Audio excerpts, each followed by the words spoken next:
You're either radical or you're nothing. Neutral. And neither one of those is Christ-led. Seems not taking things into our own hands has its own euphemism. Weakness. We got these thoroughbred purple-black activists that have beyond embraced their blackness, leading us out by shotgun and Harriet-like philosophy. Only without the prophetic, without the vision. The dream Harriet claimed gave her direction, much like Paul on his way to Damascus, some sort of spell, something like narcolepsy, the thorn in her side that brought others rescue. Physical liberation led by a former slave. Yeah, that's Paulian. But the godly have forsaken godly in this chapter, refusing to flip tables on injustice, still for fear of massa. Will shout, I can't breathe, but refusing to take the rest in easy yoke Christ has promised. Still choking on massa's noose, rapping lyrics written by Willie Lynch.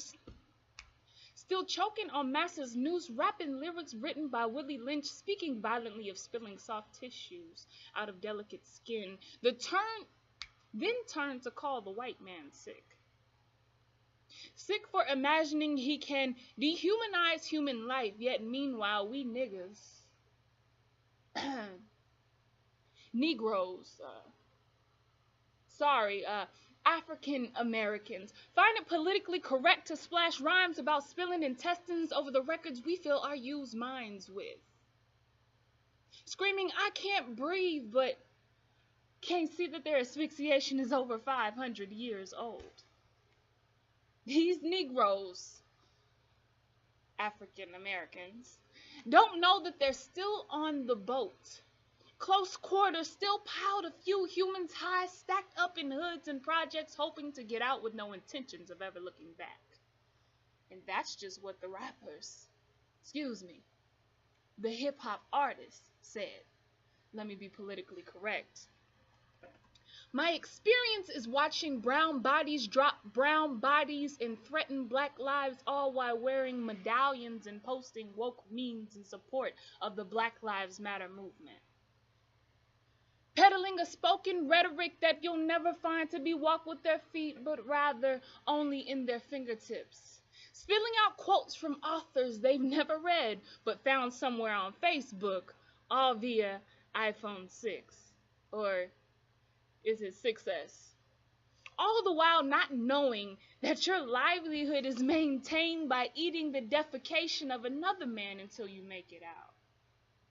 Smelling death each time you turn on your side.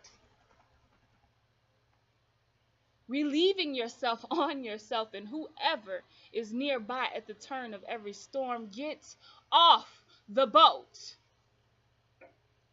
Still sitting in the temples, our churches, our schools, our stores, our neighborhoods, and we call it the black church, the hood, the stove. Everything's a contraction. Drop a few letters and add an apostrophe. Change the ER to an A. It's all the same. Separate but equal mentality. Both white and black still preaching Jesus. But never seeing him to be timeless, biblically colorless, to the point that wokeness means guessing Christ's skin tone instead of your ability to see the day of trouble and stand in it. In bold, yes, it is. It must be said. Rocking the boat is a call, and it is done with power.